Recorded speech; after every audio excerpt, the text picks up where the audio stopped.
Peace be upon you, my brothers. A few days ago, I prepared a speech from 3 years ago titled, Will You Support Gaza? But I deleted it because I preferred to deliver a speech more relevant to the current events, which differ in the details from what happened 3 years ago. Let's get straight to the point. Will God help our people in Gaza?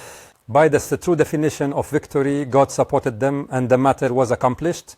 Some define success by illusions and dependence, and the people with this illusion are the same people whom we might hear later object to God's decree.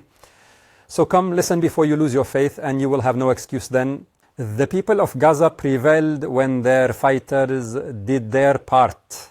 They took every possible measure to the fullest. Prepare as much strength as you can. Frighten the enemies of God and your enemies, and remain secretive until you amaze the world with your actions. They set an example never to be forgotten for the Islamic nations and trampled on the dignity of their enemy. Then they were thrown into the trash heap of history. Then the people of Gaza achieved victory when the families rallied around the fighters and did not blame them, nor disown them, nor said, you brought us this calamity. Rather, be proud of them and support them. The people of Gaza stood with their fighters as one, despite the severe calamities that befell them and that they are still enduring now. Calamities that, if they descended upon mountains, would shatter them, yet they are patient and hopeful, and they did not betray their fighters, nor conspired with their enemies against them, and by God, this is a great victory for their faith. No matter what the cowardly forces of disbelief and hypocrisy do to the people of Gaza, killing, burning, and destruction, do not negate the fact that the people of Gaza have triumphed. It is a done deal. The pride of Islam in the souls, and all Muslims knew that with God's help we are capable, and the spirits of the Muslims ascended, whom we ask God to accept among the martyrs. And a lesson of pride was written for all future generations of Muslims, and the humiliation of disbelief. And God healed the hearts of believing people with this victory for us and disgrace for them. Planes hit it, no bombs, no tanks. It is something that remains in people's memory and in the record of history. Victory in Islam is dying steadfast in your faith. God teaches us this meaning clearly in Surah Al-Buruj when He speaks about the believers. The disbelievers of the trench threatened them, and they burned them alive until death. Yet God Almighty said about these believers, indeed those who believe and do righteous deeds will have gardens beneath which rivers flow. That is the great victory. Their enemy wanted to deter them from their religion, but could not. So He resorted to killing them, and they were killed. But after they defeated the enemy by foiling his plots, they were entered into paradise, and the enemy into an eternal torment.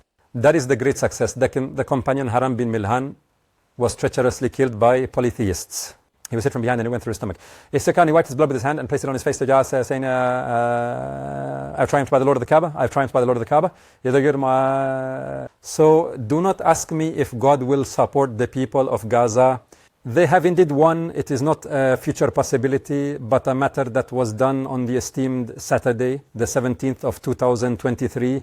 Meaning it happened in the past, it's still ongoing, and we ask God to keep them steadfast in their faith and content with their fate.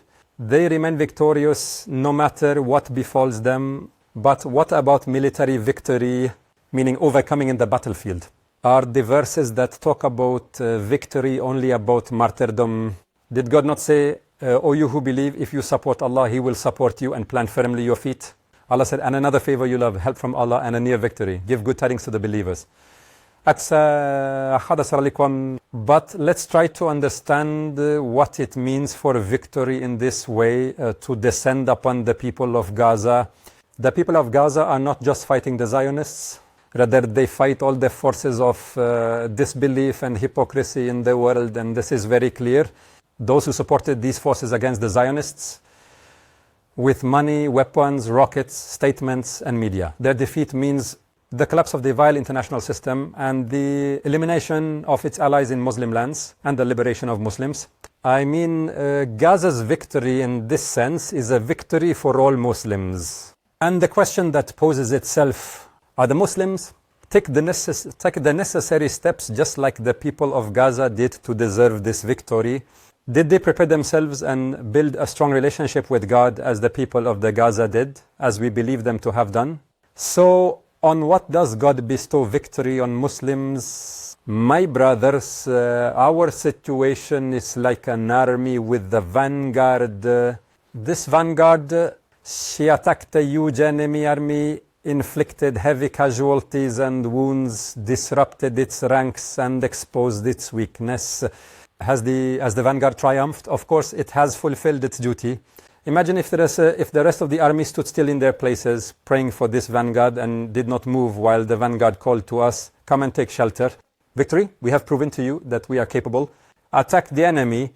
So we stayed in our place and said, how many times has a small group overcome a large army by God's will? Maybe this small vanguard will defeat this vast army. God is capable of all things, right? Is this because we doubt God? Or because of our misunderstandings of God's ways? God does not change the condition of a people until they change what is in themselves. So how do we want victory for the entire nation? And she does not deserve it for the sake of the people of Gaza who did what was required of them. This is not among God's ways of victory and empowerment. Forces of disbelief and hypocrisy, even if divided and different, unite to fight Muslims. And this is how Gaza is always in the war. Only Gaza stands out in the Muslim world, and the nation is not yet ready for victory, and they don't even take the necessary actions to deserve it. If Muslims claim that the matter is out of their hands and that those in power in their countries don't fear God, these people were empowered only because of the sins of the servants and the worst sin. What you can do these days is to be a direct or indirect partner in conspiring against the people of Gaza. Anyone who prevents helping the people of Gaza is complicit in their killing, and anyone who flatters them. These partners, anyone who flatters them or is hypocritical to them or remains silent about their crime while being able to deny it. So it is the tyrant, their presence and the presence of their kind delays victory for the nation. Allah the Almighty revealed in Surah Al-Anfal the necessity for Muslims to support each other. Then He said, those who disbelieve are allies of one another. Unless you do this, there will be turmoil on earth and great corruption. If you do not support your brothers and aid them against the disbelievers who support each other, what do you expect? Victory for all Muslims? Is there turmoil and great corruption on earth? Imagine when a Muslim hears fight the polytheists as a whole as they fight you as a whole, and know that Allah is with the righteous. He says, no, I will pray for the people of Gaza, both million of them. May God grant them victory over the polytheists, all of them, even if we are not with them all. This is a betrayal, not a good deal. Are you waiting for Allah to help the people of Gaza with miracles and angels from Him while 1.5 billion Muslims are just watching and doing nothing? Or did they not take the necessary steps for their success? Okay, so do all Muslims need to be righteous, pious, and good for God to grant them victory? No. That's not the point, but what's needed is a general state of jihad in the nation and to take care of it, with the support and help of society for its righteous and proper holy warriors. That this is the dominant state and the general manner of the society, that this is the loud voice in the society. Even if there are sins and bad people and hypocrites, they are hidden and ostracized. Meanwhile, if reformers are few and unsupported by the majority of Muslim societies, so why would God provide support to these societies? Of course, my brothers, my words here are not to blame ourselves or to hold everyone accountable for the actions of traitors and oppressors in Muslim countries. Just yesterday, I posted a word titled, "What Can I Do for Gaza?" And in it, each of us has a responsibility according to their ability, and there is no place for discouragement or negativity. But we say these words, so we understand the ways of our Almighty Lord and do not allow ourselves to fall short in the service of Allah and our brothers. And then we can add, mistrusting Allah and blaming fate. If victory does not descend upon us all, then it's because we do not deserve it. God said that if He willed, He could have taken vengeance on them, but He tests some of you with others. So the people of Gaza are paying for the shortcomings of Muslims? No. The people of Gaza are chosen. And what sign of God's mercy do you want more than their steadfastness in the face of this devastating calamity? the mountains. Worry about yourself, my brother. Worry about yourself if you let them down. If you turn away, He will replace you with other people who will not be like you.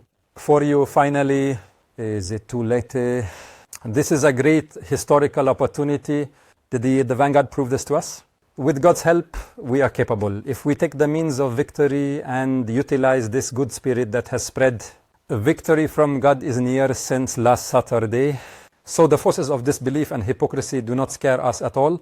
And Allah surrounds them from behind, and He is the subjugator over His servants. If God helps you, none can overcome you. And if He forsakes you, who is there to help you after Him? Let the believers put their trust in Allah. We ask